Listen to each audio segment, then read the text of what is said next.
Let's go right now. Let's go right now. Let's go do a sport.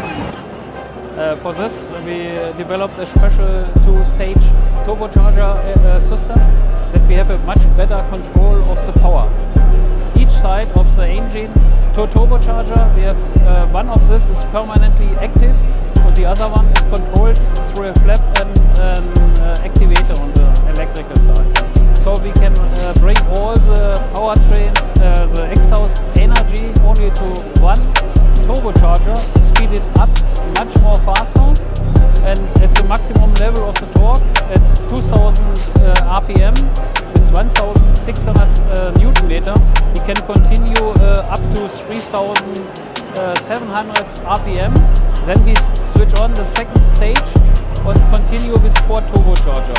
Maximum is 6700 RPM, and that guarantees us a very linear and proportional power curve.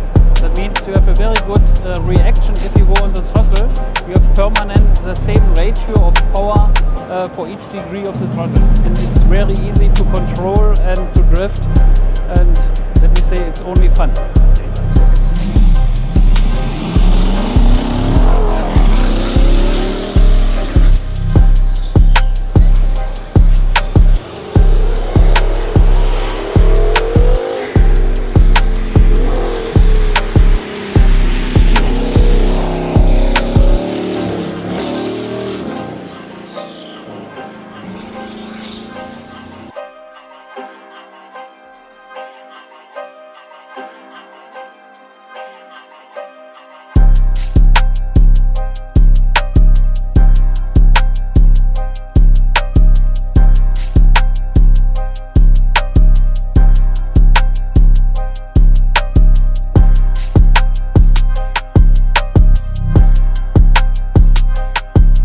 As a car designer, we do always look back in order to successfully project into the future.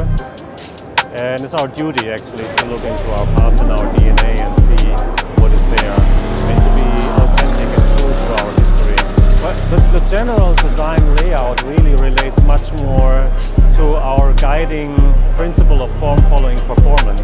But there are a couple of accentuating lines on this car that interrupt very generous surfaces, and they are positioned exactly in the same location as a Type 57 ST Atlantic actually has it, on the fender creases, front and rear, and also down to the center spine. When you look at an Atlantic and the center spine, the riveted spine, that's an element that we actually took stylistically from that time. But the elements that are here as strong technical design features, I think, make the car and tell the story of the car much more than looking back in our history and trying to pull something forward. The biggest challenge for us was also the biggest opportunity at the same time. The biggest challenge was the increase in power, performance, driving and aerodynamics. Catering the design process exactly to those higher values and higher margins was also then a chance for us, after thinking about it very hard, how we can make those improvements in technical development work also as design language and DNA elements, and transfer that in 3D onto the car and give the car a better performance, but also a very authentic look. The moment that a new technology opens up new possibilities, but then the whole car designer market is really wandering in that direction, and we have that trend already since 10 years, I'm wondering, what does Bugatti have to do then with that existing technology to separate itself, to have a unique face? And for us, it was this ultimate reduction on this 8i face and just those 4 elements in a black housing, and instantly you will recognize that's the new Bugatti face.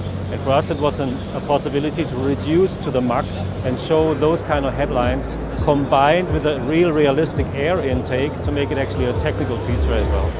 I know it means for a lot of people like this sort of romantic development. Ettore Bugatti's signature was like this.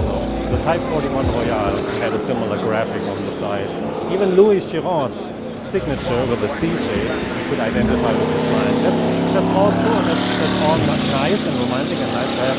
but the real meaning is the significance of the technical performance of this line. That's the reason why it is there, because the air intake needed to increase so much compared to the Veyron to tailor to the improved power performance of the engine, that we needed much more air intake, and that line provides that larger air intake stylistically and also technically. If you really have such a super sport car with so many horsepower and so many torque, then it's not easy to control this power during driving, because with such a horsepower and torque level, you could permanently drive and be in a slippery condition.